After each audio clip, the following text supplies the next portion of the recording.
Assalamu alaikum. Today I'm reading from 8 Positive Attitudes by Robert H. Schuller, Chapter 2.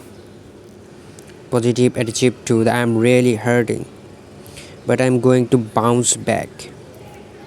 Let's start our part today, audio part. Our Schuller, why do bad things happen to good people? I can't tell you how often I have faced this question in the 45 years I have spent as a pastor. I answer part of the problem is that we ask the wrong questions. If we ask the wrong questions, we are never going to come up with the right answers. Why do bad things happen to good people? This is the wrong question because it's the one question God never answers. The Old Testament prophets lamented in times of trouble. Why, O Lord?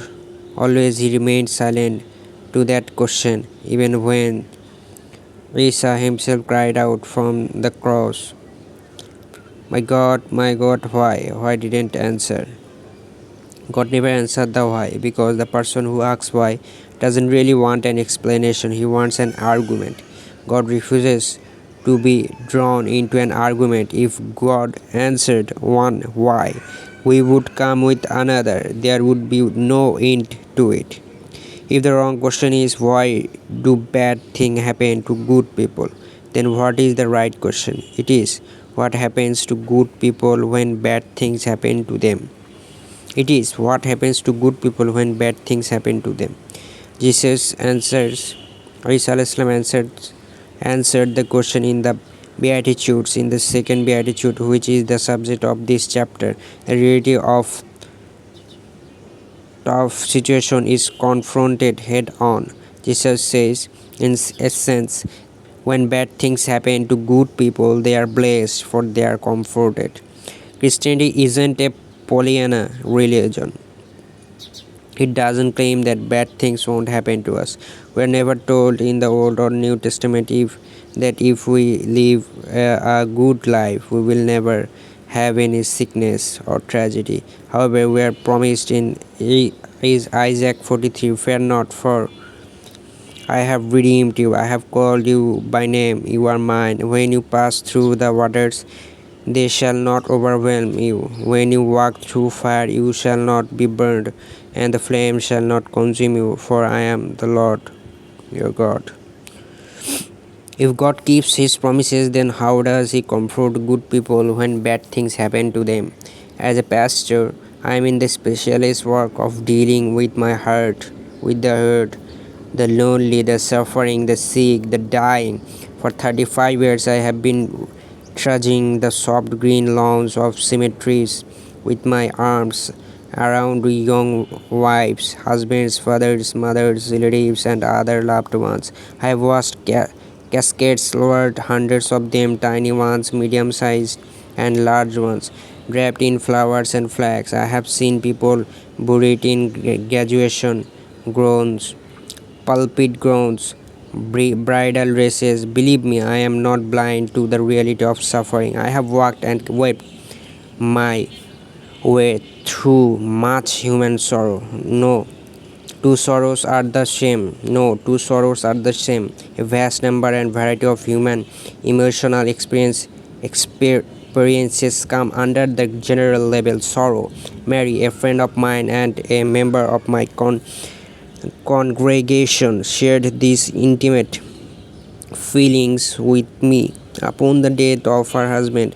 No, no two sorrows are the same. I lost my son as a teenager. I lost my daughter in her 20s. Now my husband has passed away. Each grief has been painful, but each grief has been different. Over and over I have seen sorrow, and over again I have witnessed this one fact: God, Allah does comfort good people when bad things happen to them. It is possible to be happy even in a world where sorrow casts its long grey shadow. Trouble never leaves us where it finds us. Sorrow will change our tomorrows, but Allah inspires us to become better people, not bitter ones. He shows us the negative can be turned into a positive, a minus into a plus, and that's what the cross is all about. How can we find relief from grief? How can we turn our mourning into a morning? Really is what you can do for yourself. Really is what Allah can do for you. Here's what you can do. Don't blame Allah. If you are going through a heartbreak and really having a difficult time, don't blame Allah. Human error is always the culprit. Error is judgment, error of will, or error of purpose. Human selfishness, indifference, rebellion, folly, stupidity, brashness can always be found as the root cause of human misery and suffering. Cancer and heart disease, along with other related illness, are the top killers in America today. No one will ever be able to place the blame for these diseases on Allah in time or in eternity. We shall see the truth. All disease is disease, a lack of harmony between human organism and its environment. Disease is too often caused by not eating right, not sleeping right, not exercising right, not breathing or breeding right. It is a question of man's not attaining a harmonious balance with his surroundings. If disease appears, man is doing something wrong. Allah is not to blame. But you say, can't we blame Allah for not showing us how certain deaths could be avoided or how certain illness could have been cured?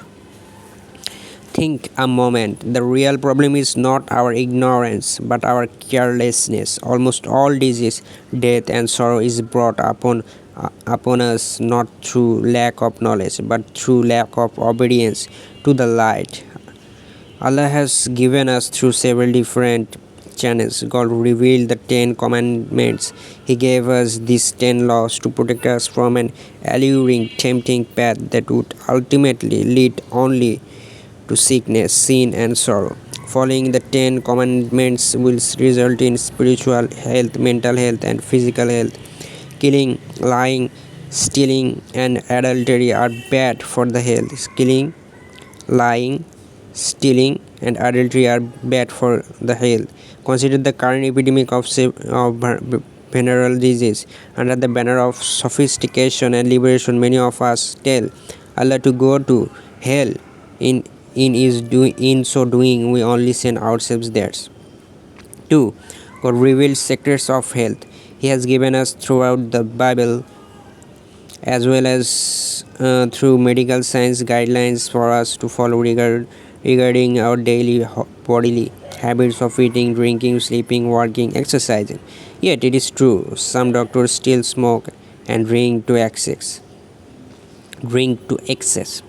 Some ministers eat improperly.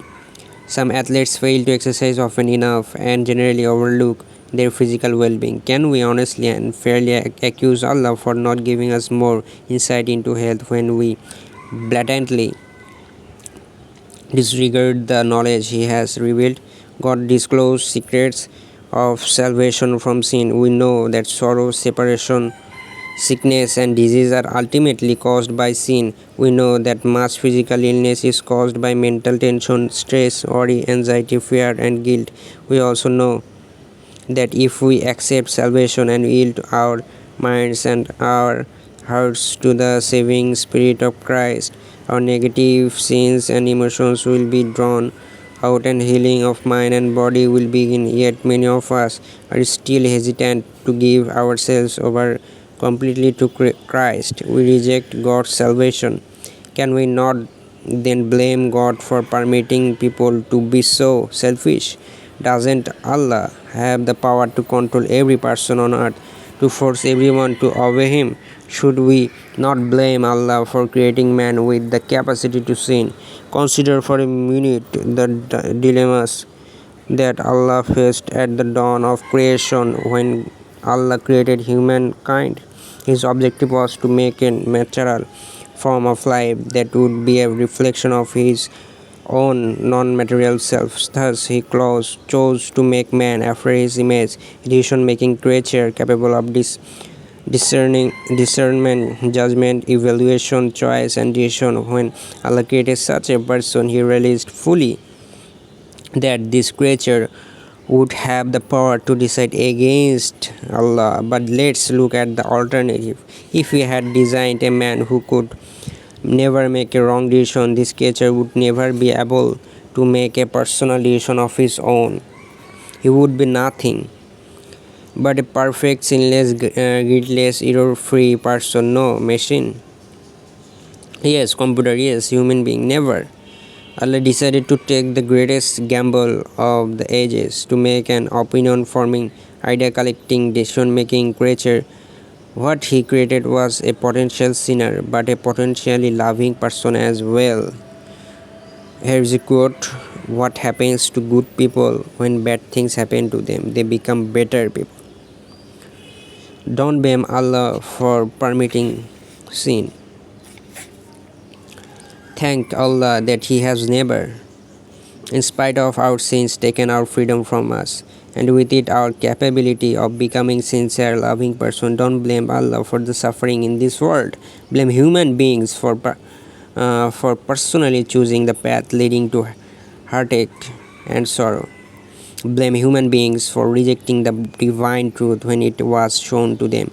Blame human beings for refusing Allah's salvation even when offered in the name of Acha. Okay. We have but to look at the cross and know that no human being can ever blame God for not knowing, going to the limit to save us. Here I can note that this book is based on the Christianity, so you know what to do, right? Don't blame yourself. Grief always seems to be associated with guilt, but condemnation will solve no problem and will change no circumstance. Grief always seems to be associated with guilt, but self-condemnation will solve no problem and will change no circumstance. It is merely a negative, non-constructive emotion that can wreak havoc in our life. You probably remember reading about the tragic accident at the Hyatt Regency in Kansas City several years ago. If you recall, 114 people were killed and many more injured when a concrete walkway encircling the atrium collapsed. A young friend of mine was there that night and witnessed the horror.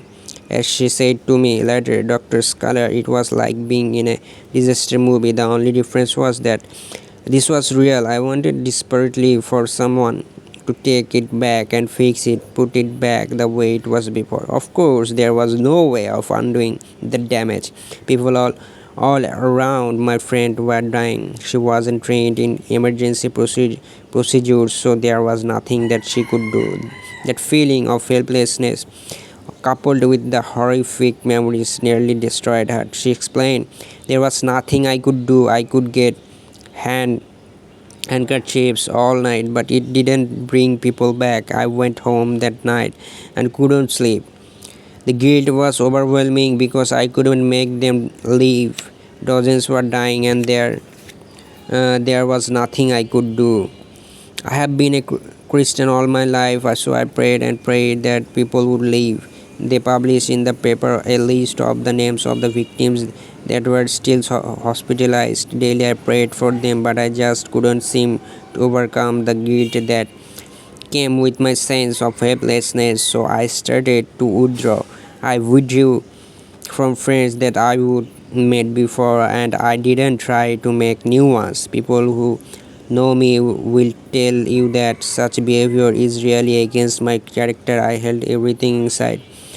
I wouldn't talk to anybody about it. I guess you could say that I just stopped living. I felt that I should have died in the disaster. Why was I alive when so many others were dead? No one can understand unless they have been through a disaster. No one can know how deep that hurt is. I just didn't know. I just didn't want to hurt anyone. I determined to end my life. I intended to overdose on drugs, so I arranged for one of my girlfriends to pick my children up, and I started taking the drug my doctor had prescribed for depression. I was about halfway through the bottle when I thought about how much I loved my family and how much my family loved me. I called the telephone hotline you have here at Crystal Cathedral, New Hope. The counselor at New Hope asked me questions about myself. He said, "It sounds like you have got a lot to live for." He kept telling me that I had a lot of things I still needed to do and a lot of people that I could still help. Somehow instilled something in me that no one else had been able to do. Meanwhile, he had called the police. The paramedics took me to the hospital, but by the time I arrived, I was in a coma. I remained in a coma for 3 days. There was no brain activity whatsoever. I was pronounced clinically dead, and my family was called to see me before they unplugged the life support systems. People had been praying for me, and one of my uncles, whom I had been very close to all my life, was standing there holding my hand and telling me that he loved me. My subconscious heard him, I guess, for I opened my eyes about 3 hours before they were going to unplug the machine. Everything that has happened since has been better than I could ever have dreamed. I wish I could tell everyone who is depressed or anyone who is thought about dying or killing himself that is that it passes. It may not seem like it, but it does pass, and it always gets better. It always gets better, better and better. So it's a procedure. Life is like the wave, right? Ups and down. It always gets better. So don't panic. Let's go on our life.